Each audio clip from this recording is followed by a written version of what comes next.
For those just logging in, we're going to get started here in a couple of minutes, just giving a couple extra minutes for everybody to get online, but welcome.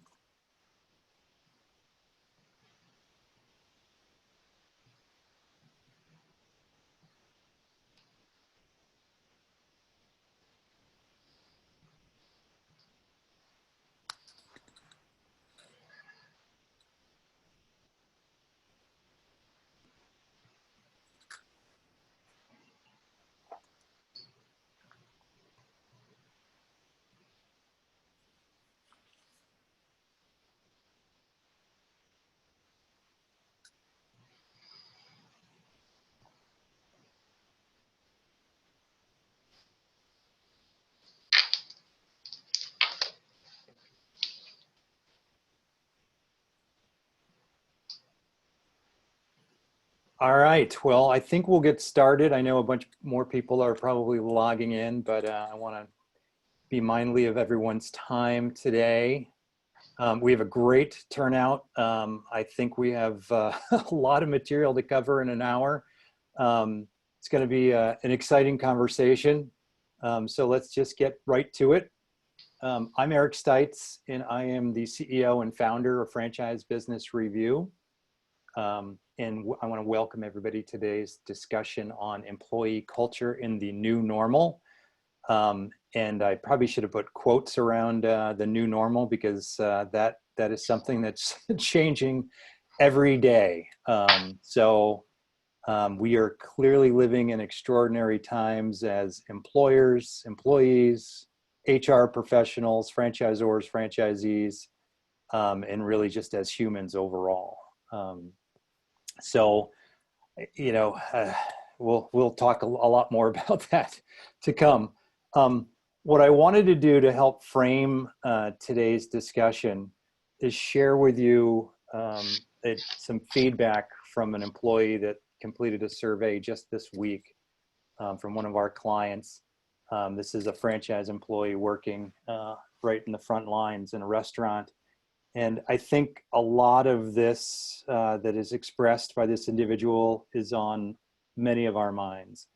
I think they couldn't have said it better for today's presentation about what's going through the heads of people today, both at the corporate office as well as if you're working in a franchise location somewhere. So I really wanted to share that with you. With that, I want to stop sharing the screen here, and I want to take some time to introduce our panelists. We've obviously all been touched by COVID in many different ways. The economic fallout that's followed, other incidents, Black Lives Matter protests, political unrest, you name it. I don't think anyone here has not been touched by one of these things. So that being said, we've got a great panel today of experts to talk through some of these things and how they're dealing with within their franchise organizations, both franchise employees at the front lines as well as in the corporate headquarters.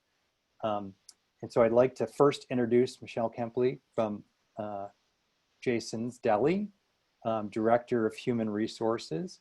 Jason's is a QSR concept with 250 or so locations nationwide. Michele, welcome. Thank you. And next we have Jason Leverant, who is the president and CEO at AtWork Group. They are a nationwide franchise staffing and recruiting firm with 88 locations as of today. Welcome, Jason. Thank you, Eric. Thank you. And last but not least is my cohort and business partner, Michele Rowan, who's president and COO of Franchise Business Review and works directly with a lot of our clients, both on the franchisee surveying research side as well as on the employee research side. A lot of people didn't even know we did employee research, so I think a lot of people were surprised at that. So welcome, Michele. Thank you. And I love your big sigh when you read the quote, Eric, because I think it sums up how most of us are feeling right now. Yeah. So a couple of housekeeping notes. We want to keep this as interactive as possible. So there is a Q&A feature. So if you want to, there's also a chat box, but if you want to use the Q&A feature and put in any questions that you have along the way, we would love to get to as many questions as we can. If we can't get to them live, we'll follow up with everyone afterwards as well. We are recording today's session as well, so we'll get that out to folks as quickly as possible. One thing before we get going is I actually would like to do a poll of our audience today. So I'm going to throw that poll up real quickly. We have 3 questions for you. Panelists cannot participate. But just to get a sense, we have, how are you feeling this week? And we have options all the way from great to terrible. Which best describes your present workload? And feeling overwhelmed all the way down to needing more to do.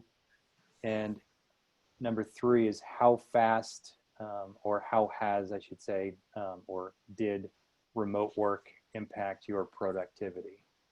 So if you can take a minute. And I think we should let Michele and Jason answer them if they want to. Just because they can't do it on the poll screen, they could tell us. Exactly. Michele, how are you feeling today? I feel great, Eric. Oh, awesome. Jason, how about you? Great. Anything but would be just unacceptable. So I'm great, always. How has remote work impacted your day-to-day? Michele? Well, go ahead, Jason. Well, so we, from day one, it's kind of surreal for us. We're a staffing franchise concept.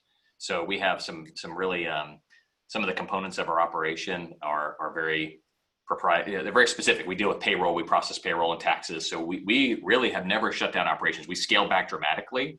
We have a 12,000 square foot building. And so we had 8 people in the building, I being one of them. So I haven't had the privilege of working remote, but a vast majority of our teams have done remote. But I would say that I feel like I could be relatively productive when if I'm working remote, yeah, if right. I had to. Yeah. Yeah, we, obviously in our restaurants, they have not been working remotely. On the corporate side, we have folks that come into the offices every day. We have some that are still working from home, and it's working just fine. We're relying on technology more than ever. We've had to think about things where office, for example, in Dallas, we have this is where our distribution center is with all of our food. And so we even had to block off, the distribution warehouse, the food side from the offices, because we didn't want to take any chances of, compromising our food. So, we've had to just get creative here at my particular office, but, we're making it work, and everybody's, pulling their weight, and we're making it happen. So Yeah. So just sharing these quick poll results, it sounds like the majority of people are feeling good. Some definitely great, few okay, few blah. And this is a great question. we've been doing a lot of pulse surveys with clients, both with franchisees and employees, just to kind of get into that headspace of people to see where they're at.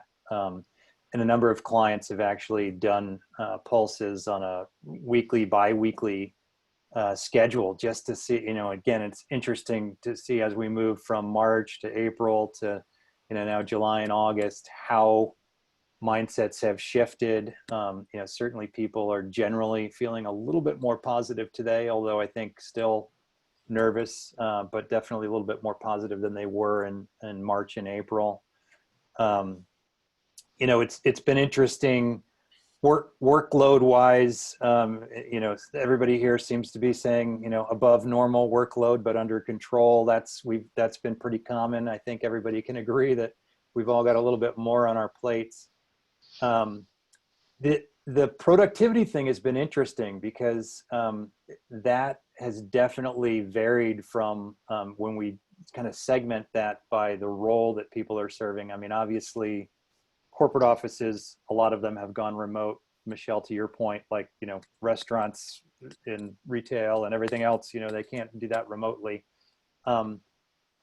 Generally speaking, a lot of employees have said that they've been slightly more productive or way more productive being remote, and stayed in good contact with their managers. What's interesting is, I think when we talk to management, senior management, and leadership of the company, I think some of those perspectives would vary a little bit as far as how effective they've been remote working. And so, obviously a lot of challenges there. So thanks everybody for sharing your perspectives. And, so I want to just kind of lead off the discussion today, and we'll start with Michele. If you can just tell us a little bit about, going back to, mid-March and how all of this has impacted Jason's, and how that's slowly kind of impacted and transformed your culture. Sure. Well, thanks again, first of all, for giving me the opportunity. I'm honored to be a part of this and spend this time with y'all. I'm sure, like everyone else, in March, our world was rocked, and we have really had to sort of go back and really focus on who we are and our purpose, which I don't know if y'all can see, it's on my wall behind me, is to improve the lives of others through the nourishment of body, mind, heart, and spirit.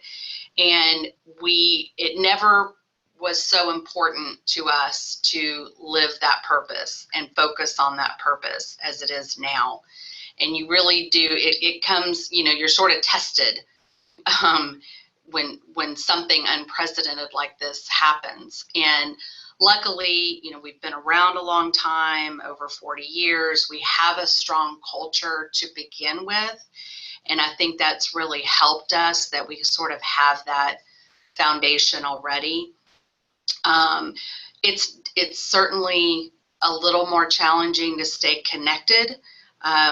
We've sort of, in the absence of face-to-face, interaction with folks, or conferences or get-togethers that we would normally have, we've had to rely, like I mentioned earlier, more on technology and staying connected, through phone calls or there we are, or video calls, etc.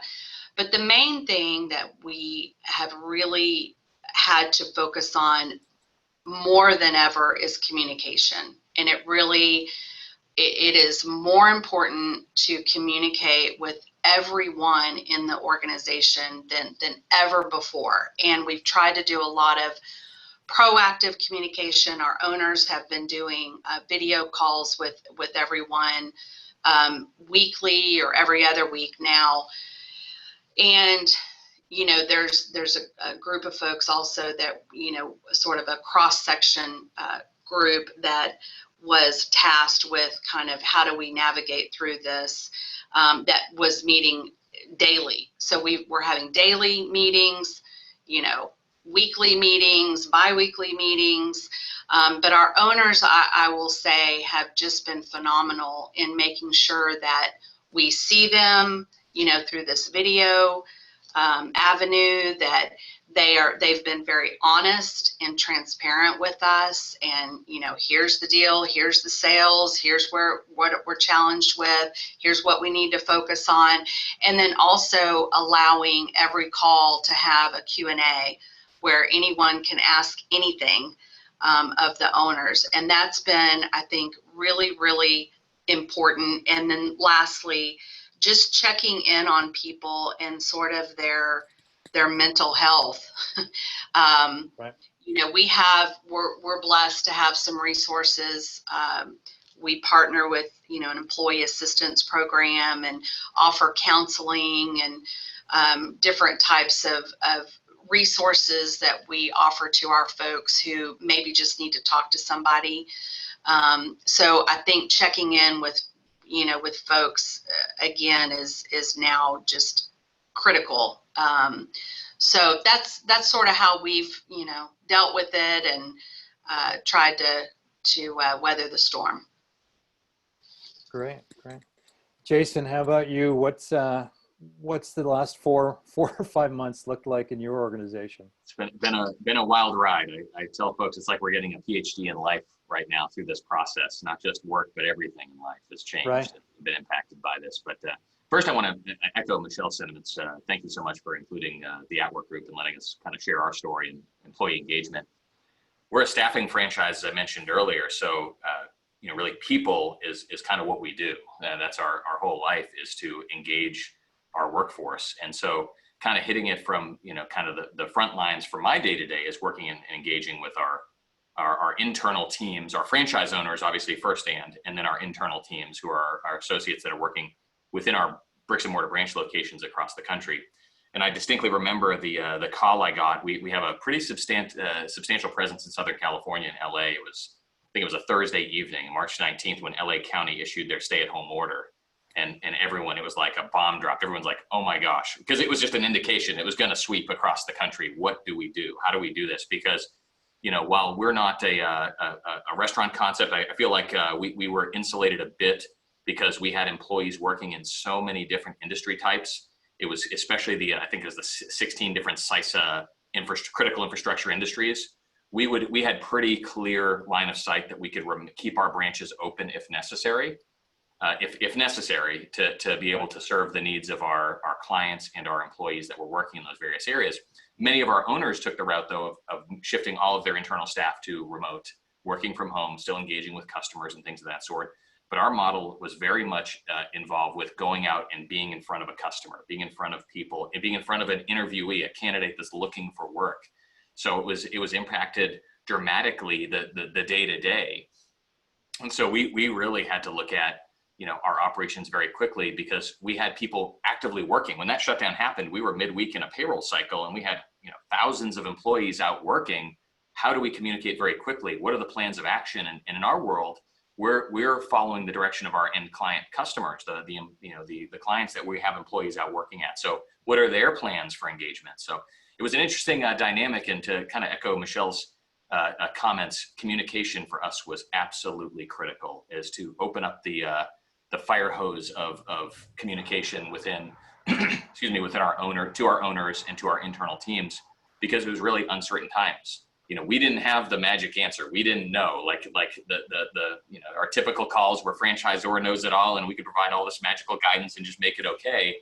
But to Michele's point, just opening up and having dialogues. We had weekly town hall forums where it was there was not really a subject matter. Everyone knew what we were going to talk about, but it was open subjects to discuss, to engage, to allow our franchise owners to network and their teams to therefore network.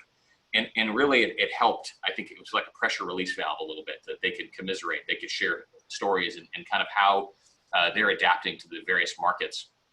One of the challenges we saw, and again, we don't have the unit count that Jason's Deli has, but we do have quite a substantial footprint. We're scattered from Maine to California, but a whole lot of space in between. So we had a lot of perspectives. There was a cultural kind of inherent locality culture that came into play as well too, that we had to worry about, where some, and still today, where some are treat it differently at a different level of scale of importance or severity or fear than others, and trying to balance that and make sure that everybody is accommodated and that everybody feels like they have a fair, opportunity to express themselves and engage. So some of the things, I mean, again, I don't want to echo too much of the same things that Michele mentioned, but I think it's so important. EAP program, mental health is so very critical, and the studies have shown that despite the fact that you think it would be really nice to sit and work from home, getting disconnected from what you feel, that purpose that you had as an employee. And many people, when they feel like here, especially the culture in the US, that our identities are connected very closely to what we do, our occupation. And so when you've been ripped from that all of a sudden, and now you're working from home, we've got to mend that wound, if you will. We've got to rebuild that connection that we had established before, and we have to do it very quickly so we don't see the turnover in different aspects like that.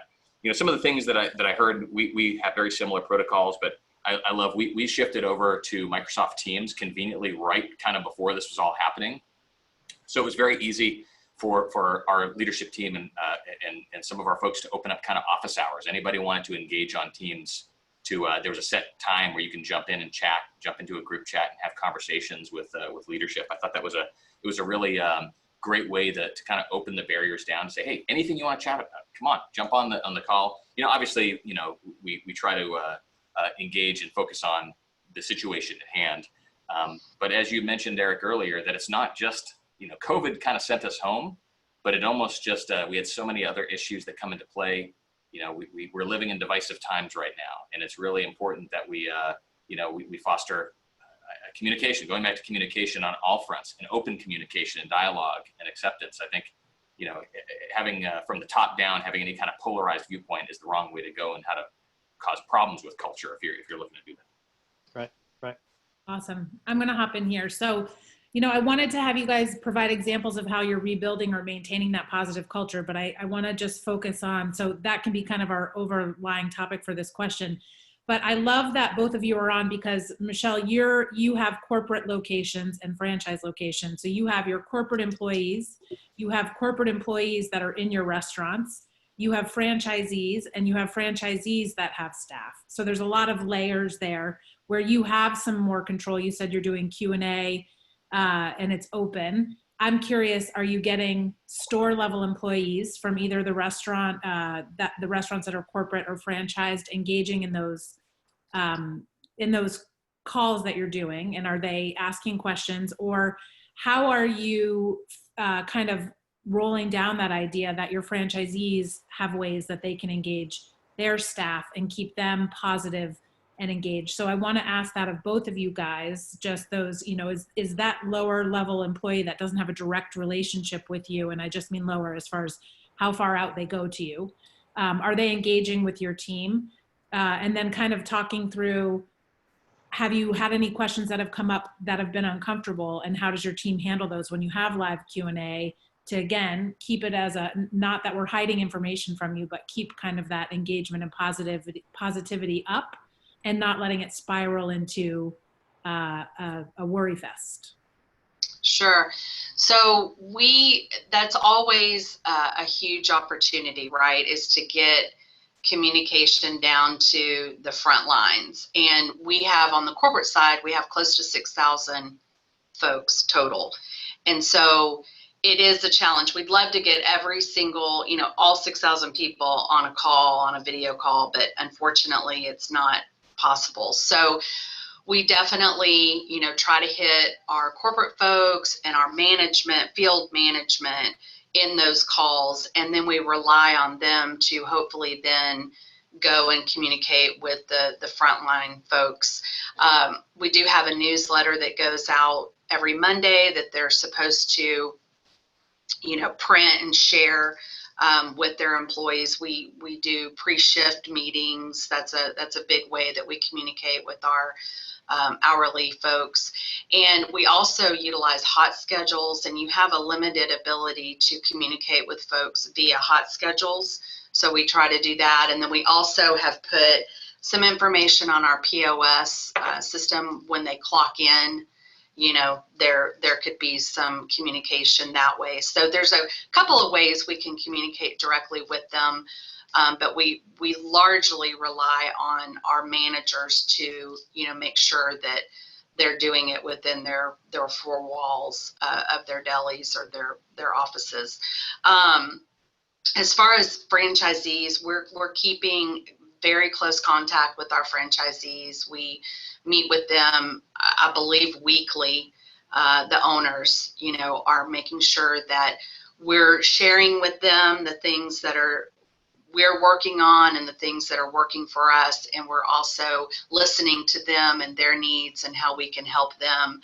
We're all in this together. We're all experiencing very similar, situations. And so we want to make sure that there's a good flow of communication both ways. So they've been very structured with making sure that we're keeping the pulse on the franchisees as well. So. Awesome. So Michele, before I go to Jason, somebody just is asking for a quick explanation of what Hot Schedule is. If you can just explain to them what type of tool it is. Sure. It's a scheduling system, and employees can access their schedules on their phones or on their devices. And you also have the ability to do you can't, there's only so many characters you can broadcast out to those folks, but you can send links. And, like we just updated our employee handbook, for example, so we can broadcast the link to our employee handbook, or whatever information you want to get out. It's basically a scheduling system, but we can utilize that component of it as well. Great. Well, and I know even just 5 years ago, there was always a concern for the franchisor because they didn't have direct access to the employees of their franchisees, nor did they want it with just overstepping. But that sounds like a good way that you're kind of keeping that communication open to them. Right. So Jason, same question to you, just things that you're doing. And what I'm most interested in too is that two-way communication. So it's not just from corporate out to employees. And also too, are you seeing that your team is spending more time supporting franchisees and how to deal with their employees than we did before COVID? Yeah, great question. I was thinking about that as well too. We're more franchisee heavy. We only have one flagship branch location that's ours. If you rewind back a few more years, we were a lot more corporate office company owned heavy, but we pivoted. So we have obviously kind of our lines of communication or layers of communication, obviously as franchise owners, and then their internal staff. But then we also have to think about, we employ anywhere between 7,000 and 10,000 people on a weekly basis. So trying to think about, okay, so franchise owner, we have our internal branch employees, then we have our external associates that work on assignment as well too, who are our employees and working out on assignment. While they may not bear a AtWork email address, they're representing us while they're on client site location. So we have to think about our communication kind of a threefold approach. Primary communication lines are typically done through our franchise owners. And obviously we've opened up those lines from a coaching and development perspective. We really are encouraging them to have these open conversations with their internal staff. But then from the talent facing, when we refer to talent, it's our external associates working on assignment, we have a lot stronger control in that communication. We help automate that process and give the tools to the franchise owner for them to be able to engage with those associates out on assignment. I think about when, what not only our franchise owners are asking their internal staff and their temporary associates to really do. We have people working in many of these critical infrastructures, as I referred to earlier. We've had people working out in the field, working throughout the pandemic, everything that's been happening.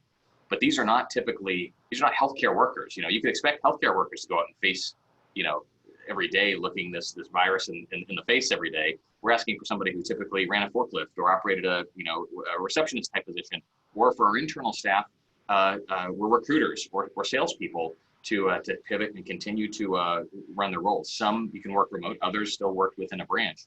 So communication was critical, access to resources and access to be able to let their voice feel like it's heard and they're part of a larger organization was so critical in order to maintain, at least the best we can to maintain the culture that we promoted. When we actually conducted our franchise business review surveys every year, if you look at our feedback from our owners side of it, it's very much about open communication, that their voice is heard, they feel like they're listened to, and they really have a voice. I'm hopeful that when we survey at the end of this year, those scores will only improve, because I feel like we've we've had to open up communication more than we ever have before, and become very transparent with things not only that are active in place, but also what we're working on, things that are kind of TBD, because everything's in flux and everybody's wondering what to do. So we felt like the more open we were, the better the connection really was on that. Awesome. Yeah, and I think that's that we're definitely seeing more of that transparency and more people asking all their audiences for feedback and how they're doing. While Eric, I throw it over to you to ask the next question. If you guys in the audience have other tools or ways that we didn't talk about that you're getting feedback from all those different groups, or if you have tools, technology tools that you're using that we didn't talk about, a couple people chimed in that they're also using Teams. But if you have other things, just throw them in the chat and we can compile those as well and share it when we send out the recording. So, and Eric, I'll toss it back over to you. Yeah. I mean, one of the things I guess I would like to hear both of you guys just, talk a little bit about is, I mean, again, we're, unprecedented times. I mean, obviously it's been said over and over and over again, and we're all as humans on edge a lot more than we ever have been for many different reasons. And so that's come out in many different ways with people, customers, employees. There's a lot of negative incidents that are happening. And so I guess I'd like to just have each of you kind of talk about, from the employee perspective, dealing with feedback, whether it's direct feedback or through a survey feedback that you get from an employee that may be obviously more emotional now than ever, negative feedback, obviously. And then also to that end, like how you're coaching your own staff and managers to deal with, that feedback from employees, and understand that, hey, we're all feeling stressed right now. We may come off a little bit more negative than we would normally, but at the same time, balancing that with, hey, these are real issues. We got to get to the bottom of this. Michele, I don't know if you want to. You're shaking your head. I don't know if you want to take that one or not. Yes. And, I wanted to mention too, that we're actually right in the middle of a survey period. We're checking the pulse of everyone in our organization. Literally everyone is asked to fill out a survey, and we run them for 2 weeks with FBR. They're definitely a great partner, and we typically do them twice a year. And I have to be honest, when we first talked about running surveys right now, I'm like, do we really want to do we really want to do that? Do we really want to know? But we definitely do. And I think that you have to hit it head on. You have to, it is to Michelle's question earlier, how do you have that, how do you give your line employee, your hourly folks, your frontline people a voice, and how is that communication to and from with them? And the surveys is a great tool for us to, have them give us feedback. There's generally about, I think 13, 14 questions on the survey, and we tweaked it just a little bit for this time. We asked them a question like, I feel our COVID protocols provide me with a safe environment to work. That wasn't a question before, but we had to look at what we were asking and really make sure that it's relatable to this period of time. And so when we get those surveys back now and any other time we do surveys, we take it really serious. Eric can tell you, we're like, give us the data.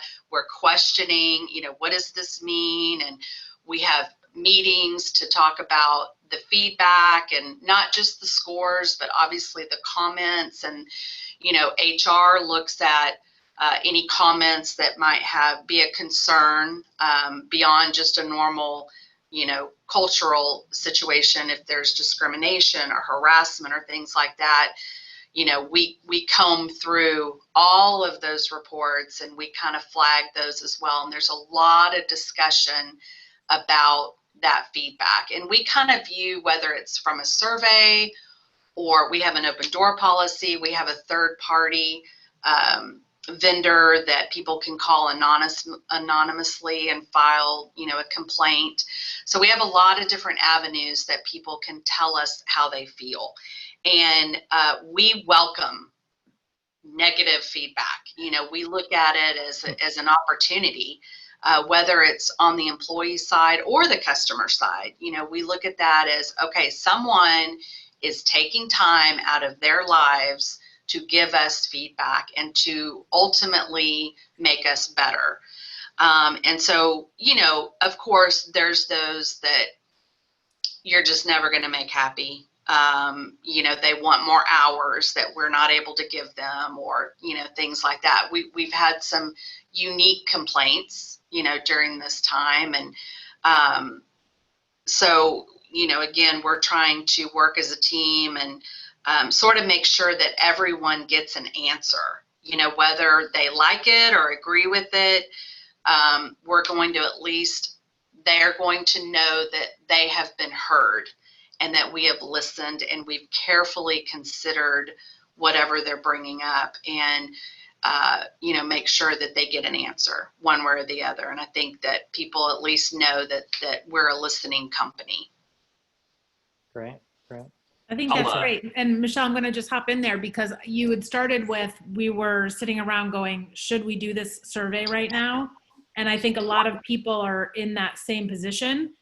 We offered free surveys out to all of our clients to reach out to their employees, just to make that not an excuse as far as why people aren't reaching out to them. And I think that we should, after this, when we share their video, let's share the questions that we gave our clients to ask, so that if you want to do this on your own, I think they're more emotional intelligence related questions than how are we doing, which usually is, I want more hours. But I think you made a really good point in that everyone gets an answer. It might not be the answer that they want, but if I want more hours and I keep saying that and you keep not addressing that that's not a possibility, I'm going to keep looking for that. So just acknowledging that you hear that or resetting their expectations, I think, is really important. So I just wanted to point that out. I thought that was great. Thank you. I'll jump in and add some thoughts. And it's I love, Michele, what you were saying. I mean, really, if everybody marked you as great all the time, how can you ever improve? You need honest feedback in order to really look. And I think it's so important that, and we it's part of our kind of culture baked in as a franchisor. We're always looking in the mirror and seeing how we can improve. But getting that type of criticism and feedback, especially because we're in such a decisive, everybody's not going to always agree with what you're doing, how you're doing it. There's always going to be great feedback. And yeah, we need to swap some war stories. We've had some crazy stuff come through the doors. But, Right. There's an interesting, I read this quite some time ago, but how people perceive criticism, feedback, whatever you want to call it, it's to either to reflect or redirect. I don't know if anybody's heard that before, but most people take two roads. Either you redirect it and you want to blame it on something else. Well, they're just saying that because blank. Or you take that feedback and you reflect on it and you look kind of inward and say, okay, really, who is it coming from? What is this person's qualifications? How do they have a basis to substantiate this claim?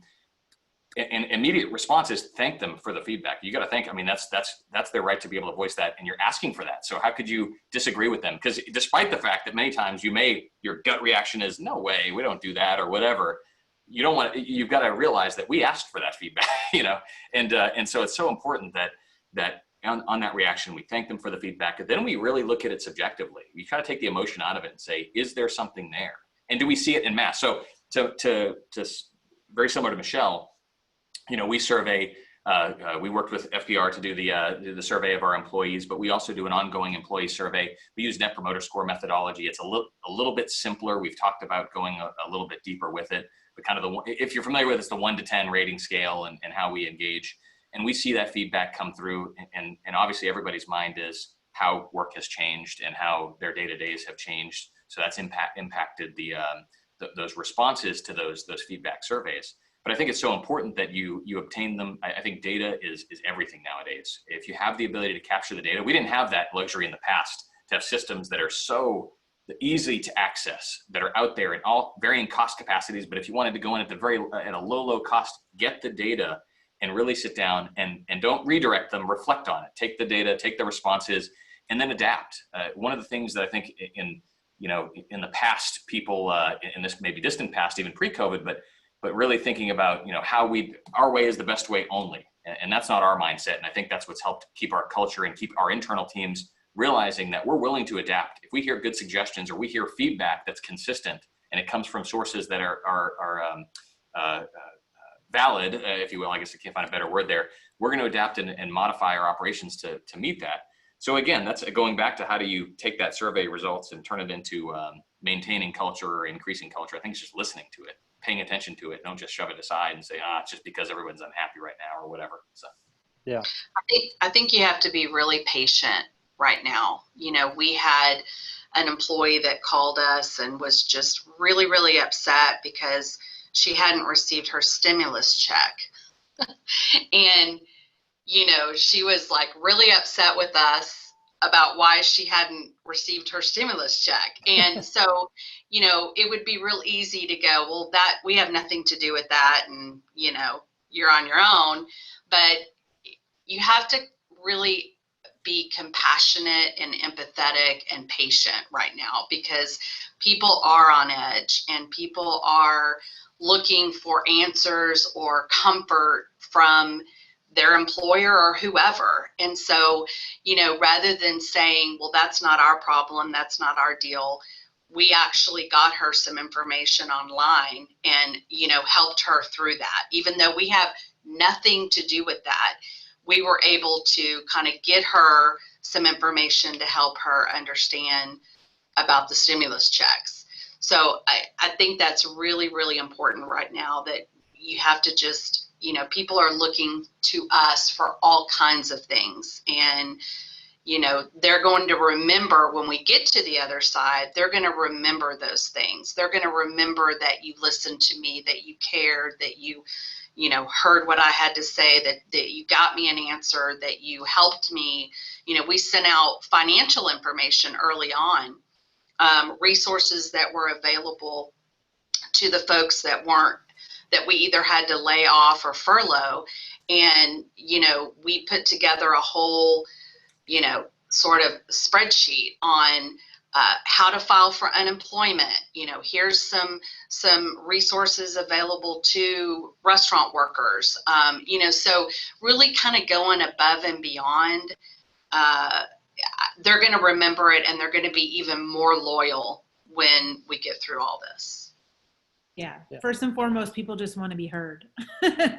Yeah. And I do think too, there's an awareness from, you talked about using the survey or getting feedback from them to quantify the requests or the what needs to change. So it's not just hearing from the squeakiest wheel, but really the most wheels you can impact from that data. And it's awareness. I think there's not a luxury of keeping your head in the sand anymore. If you don't listen, if you don't get that feedback, it's on social media within weeks if you're a bad boss. So I think that's good.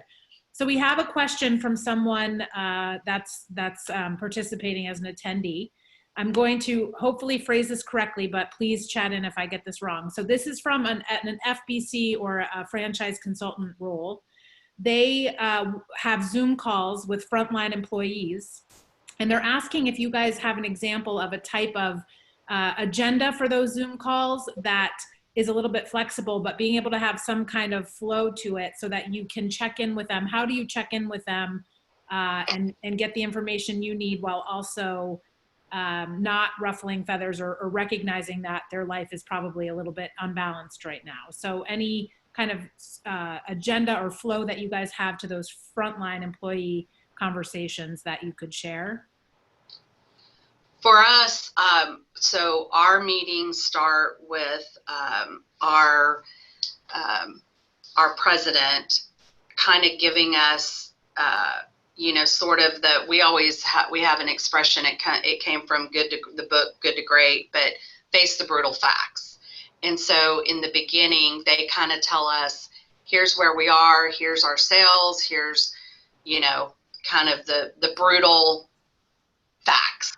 And then we have another one that is sort of our cheerleader, and kind of gives us some inspiration. And then we have another one that might tell, a story about the history of the company and the founder of the company when he went through a hard time, back in '08 or whatever the situation was, and how he navigated through that. And so that's sort of the first maybe half of the meeting is face the brutal facts, cheerleader, inspiration, and then the rest of it is that Q&A where we have on the screen where people can type questions, and we want to make sure that it's kind of half and half.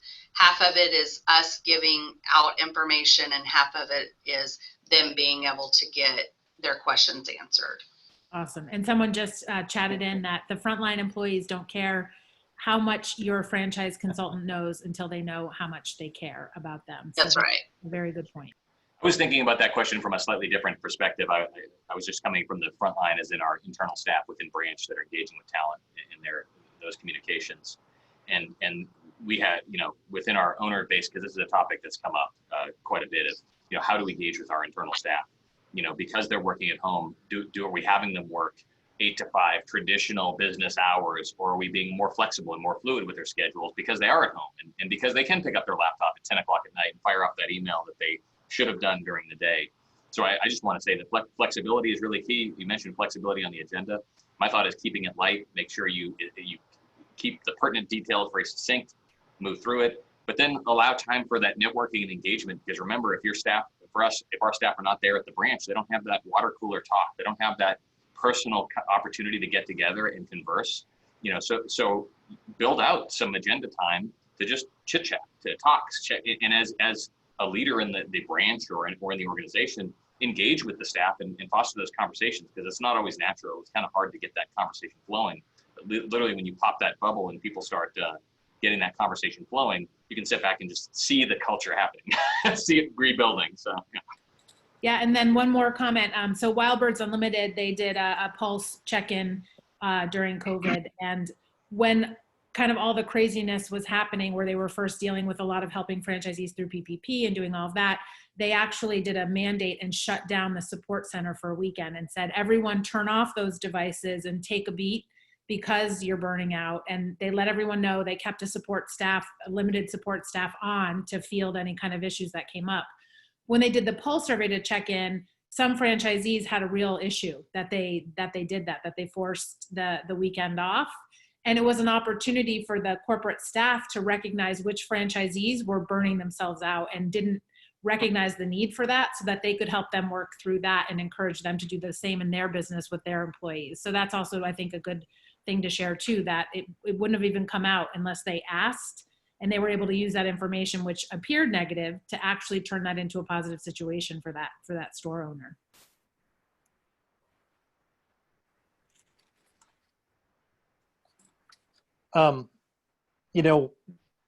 One of the, I guess, as we said at the top of the hour, today is different than yesterday.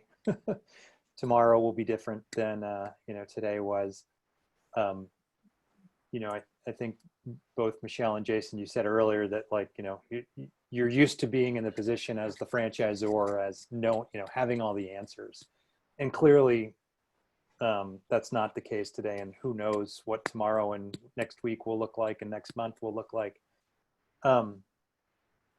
It's interesting. I mean, we have certainly not surveyed non-franchise business owners out in the world, but I can't imagine what it's like to be, a business owner that's not part of a franchise system right now, to have that level of extra support and all the things that a franchisor has been doing through this. I could weigh in on that, Eric, because I'm a business owner outside of franchising. Yeah, as well. yeah, exactly. It's terrible. For real though, just being part of the franchise community, and when everything happened, and to see the way that franchise suppliers, the IFA stepped in to really share information with each other and best practices, and Paul Pickett and Wild Birds Unlimited, they had gone through kind of all this crisis management when they had to deal with the impact of the bird flu on their business.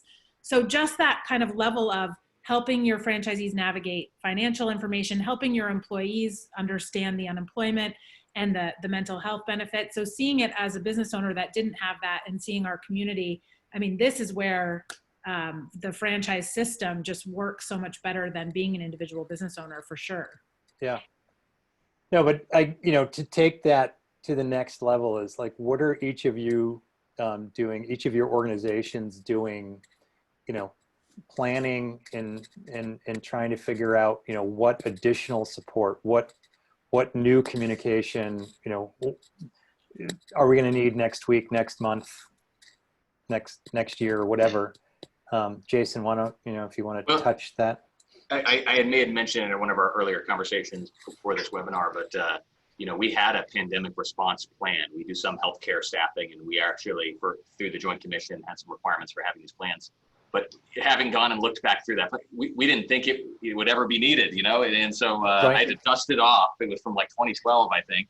And looking at it, I'm like, oh my gosh, this thing was like, throw it out and start over, because it's really a whole new world. But I think that is really important, is to actually take time. There are templated resources. FEMA has some great examples for response, but to look into, how you're going to handle yourself in the future, because we're obviously, this is one thing we didn't prepare for, but now we can learn from it and prepare for the potential for, round two or what might happen. But some of the things that we've done is we've sat down and we're still sitting down and looking at every single thing that we do. We're typically, our franchise model is a bricks and mortar based staffing concept, but we are actually looking very, very hard at the fact of, could we pivot to remote? Could we pivot to a bricks and mortarless option? We've already shifted, obviously, with Teams and a lot of the functionality that we're seeing that's baked into the Microsoft suite through some of the other, our staffing proprietary platforms that we use. Our business could be run without a branch. So we have to start looking at the future of work and how we engage, for us as an organization, but all of us, things are going to be different. And so how are we adapting our business models to meet the future needs?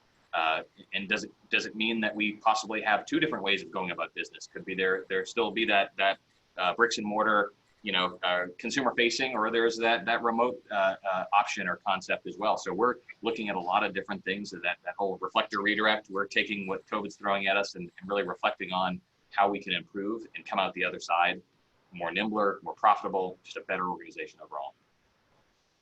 Great. Michele?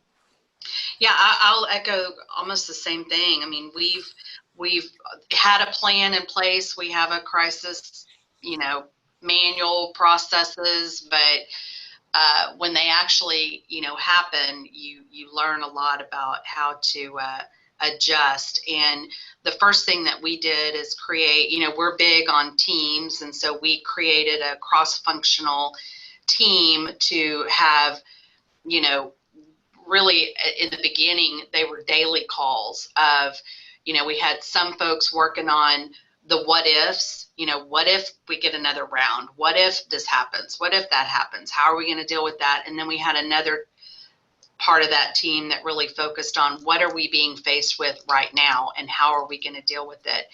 And we've cut it back now, where we're having once a week calls, but it's been such a great process that it's here to stay. This is how we're going to roll any new things out to the field, or anything that we do is going to go through, we call it the ramp up team. And that's how we're just going to do business moving forward. So there's a lot of things that we've learned in this process, that this is how we will operate. We've realized some greater efficiencies in how we operate in the stores and in the warehouse, and those are here to stay.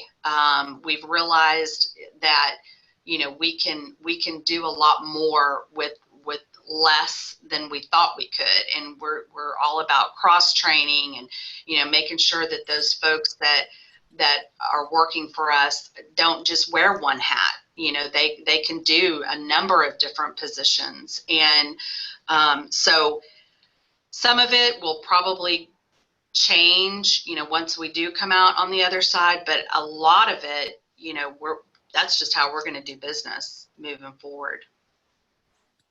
Great. Well, I know we're quickly coming up on the top of the hour, and I want to encourage anyone that has any question on their mind to chime that in, chat that in, Q&A it in, whatever. get it into us, and we'll get it addressed. One question I guess I had, and this probably goes more towards Michele than Jason, but we've seen the news with McDonald's and Starbucks and Whole Foods where they've had employees, participating in some of the protests and bringing some of that to work, and some organizations maybe not handling that the best way. Is there any communication or I don't know what Jason's policy has been about, making time for employees to participate in those events, or, what they can wear or not wear at work. Any comment there? Yeah, like I said, we're big on teams. So we have a team working on all of that, that as well. And sure, I mean, we've had things come up like, can I wear a Black Lives Matter mask? And for us, we value diversity. We embrace diversity and inclusion. We have gone to a sort of a uniform mask, a logoed mask that we're asking is just part of your uniform. Right. So, that's how we handled that particular situation. But we realized, as good as we thought we were with diversity and inclusion, we realized that a lot of the things that we've done on that front have been sort of driven by corporate, and this is what we're going to do, and this is our, our diversity statement, or this is whatever. And what we've realized is, again, going back to being a listening company, is we need to get a group of folks together that represent a wide variety, and we need to ask them, like, where are we missing the mark? What do we need to do better? For example, we have a career path, and it's kind of our development training path for people to progress and get promoted. And we have a HR 101 that talks about diversity and inclusion, but it's very much, technical, sort of the laws, the legal, side of that. And we realize that, that's fine, but we need to humanize it a little bit. And we need to speak to, if you have a customer that comes in and says, I don't want that Hispanic person making my sandwich, how do you deal with that? We didn't even ever address that before. And our operators need to understand where we stand on that, and what our expectations are when should that happen. So you have to, again, it's communication, it's training, it's development, it's hitting those things head on. But the biggest takeaway for us recently is we need to make sure that we are listening to our folks and getting their feedback on how we can. We just lose her? Oh. There we are. Sorry. My heart stopped for a second. Mine too. So for us, that's how we've Excellent. addressed it. And Jason, you want to add anything to that? It would be hard to add such a wonderful answer, but I will say that I agree. We had to address it. We couldn't remain silent to the various things that were happening. And so we took a really kind of a very forward approach to, obviously never condone, violence, and to promote diversity and inclusion as an initiative. And we actually, it's interestingly enough, and a shameless plug, because I just loved working with her so much. I did another webinar with a consultant by the name of Valerie Rainford. She's with Ellery Talent Management. She focuses specifically on diversity and inclusion. She served as I believe she was the highest ranking African-American official within the Fed And then she was at JP Morgan as their primary diversity consultant, and just did huge things. And really the fact was, just like Michele was saying, so many companies have kind of diversity and inclusion statements, but they're not Right. real. They're just a statement. They're not acted on. And it's a placeholder to say, hey, this is what we have, but how do you humanize it? How do you make it practical and effective to be able to see real results? And so such an awesome experience, and such a wonderful lady. So she's got a book she released. I'd highly recommend reading it. But again, it's something that you have to, again, just like reflect and redirect. You've got to look back and see how, where do we stand, or what's our position? And communication is absolutely critical. We see via the media, those that don't communicate effectively, they get slaughtered on the, via the media many times by their staff, by their internal staff usually. And that shows you that lack of culture. And you definitely don't want that for your organization. No, for sure. Well, I know we're at the top of the hour, and I can already tell just from the comments that people are getting a ton of value out of this. They want a part 2. So, Awesome. so Yeah, send us your topics for part 2, everybody. Yeah. But Jason and Michele, I can't thank you guys enough for taking the time out of your, it's more than just the hour. I mean, obviously there's preparation time that goes into this, and you guys are busy running your own organization. So we can't thank you enough for sharing your insights with everybody. And this is going to become more and more important as the job market will shift, and we want to have good players on our team. We have to be great employers to attract them. So I do appreciate you guys sharing this stuff with everybody.